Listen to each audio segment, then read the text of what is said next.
ساعت 19:30 شب 6 اوگوست در شهرهای دوشنبه کلاب خاروق واقع در کوچه جمعه علی شهر کلاب ماشین بارکش دولن چند ماشین سمت مقابلش را پخش و دو خانه استقامتی را خراب کرده است. مقامات گفتند که در حادثه شام 6 اوگوست در شهر کلاب 10 نفر کشته و 13 نفر زخمی شده است. شاهدان شب گذشته شماره قربانیان را بیشتر گفته بودند.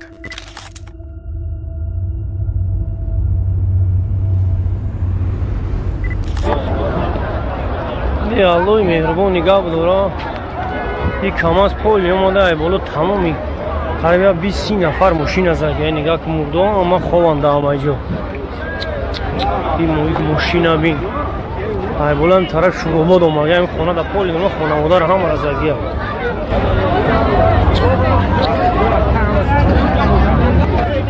نگاه سکوریو نمیدونن چه خیلی بدوان وقت بچورو ای توبه با نام الله بخشاینده مهربان. ای فرزند آدم، مرگ برای پدر و مادرمان یعنی آدم و حوا که رسید هیچ شک و شبهه نیست که بر ما هم میرسد. مرگ چیست؟ مرگ از بین برنده لذات و باعث جدایی از خانواده و فرزند و مال و مقام و تمام تجملات زندگی می باشد. مرگ حقیقت تلخ و ناگواری است که به سراغ همه می آید و همه در نزد او یکسان می باشند. نه به کودک رحم می کند و نه به آه و فغان مادری داغ دیده و نه به گریه پدر و برادر و خویشاوندان. هر انسان خواه قوی باشد خواه ضعیف، خواه بای باشد خواه فقیر، خواه جوان باشد خواه پیر، هر آینه لذت مرگ را می چشد. پیامبر الله که بهترین و محبوبترین بنده الله بودند بالاخره مرگ را چشیدند و قارون که کلیدهای خزینه هایش را شترها می کشیدند او نیز بالاخره مرگ را چشید.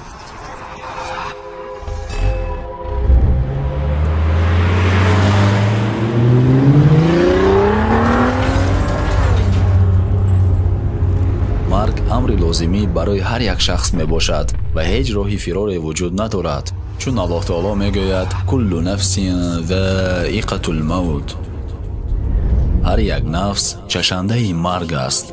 پس می دانیم و یقین داریم که همگی می میریم و از این جهان رخت می بندیم و به جهان دیگر مسافرت می نماییم که در آنجا احتیاج به زاد و توشه داریم.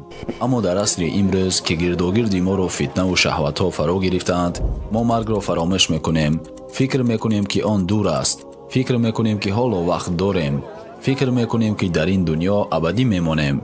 چنان فکر نکنیم هم، اما عمل ما برعکس این را نشان میدهد. واقعیت برای ما چیزی دیگر را نشان میدهد. یک بار بر اطراف خویش نظر کنید، یک بار بر این حادثه نظر کنید. کسانی که مردند آیا چند لحظه پیش فکر میکردند که میمیرند، یا مثل ما و شما فکر میکردند که حالا وقت دارند؟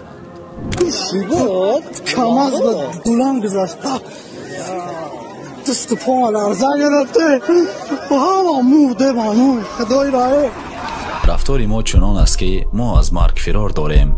ما مرگ را بد میبینیم، اما الله تعالی برای ما چی میگوید؟